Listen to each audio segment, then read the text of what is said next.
మీ జాబ్‌లో. మూవీసే గాదు. మీ మూవీ మీ రైటింగ్ స్టేజ్‌లో ఉన్న వేరే వాళ్ళు మూవీస్ పిలిచినా గానీ, చేస్తాను. ఫంక్షన్స్‌కి గానీ, యాహ్!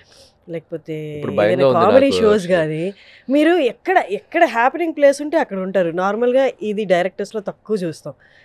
అంటే మీరెక్కడ నా మూవీకి డిస్టర్బెన్స్ అవుద్దాం, నేనెళ్లి కూర్చొని రాసుకుంటాను, నా మూవీకి నెక్స్ట్ మూవీకి ప్రిపేర్ అవ్వాలి అట్లేం ఉండదా? లేదు. అంటే చెప్తున్నాను గదా! I live my life.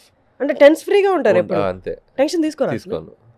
I know అంటే ఎంత ఎక్కడి నుంచి ఎక్కడ కష్టపడాలి, ఏ సినిమాకి ఎంత కష్టపడాలి, ఎంత రాసుకోవాలనేది క్లియర్ పిక్చర్ ఉంటుంది. సో, ఆ హ్మ్. టైమ్ లైన్ కరెక్ట్‌గా ఎళ్తాం మేము. హ్మ్. సో, 3-4 మంత్స్ ఆ కరెక్ట్ స్పాన్‌లో స్క్రిప్ట్ చేసుకుంటాం. అంటే ఒక స్టేజ్‌కొచ్చేసరికి ఒక ఎక్స్‌పీరియన్స్ అయితేనేమి, ఆడియన్స్‌తో హ్మ్. పాటు మనకున్న కనెక్ట్ అయితేనేమి, మనకొక కాన్ఫిడెన్స్ ఇస్తది. హ్మ్. ఇవి వాళ్ళకి వర్క్ అవుతాయి.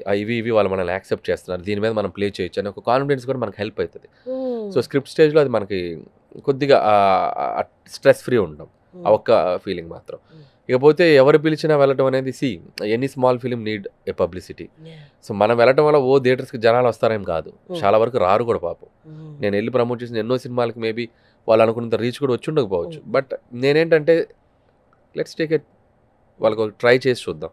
ఏమో వాళ్ళకది హెల్ప్ అవుద్ది. ఆ సినిమా ఉందని ఒక 10 మందికి తెలుస్తది మనం వెళ్ళటం వల్ల అనుకున్నప్పుడు హ్మ్. I will go.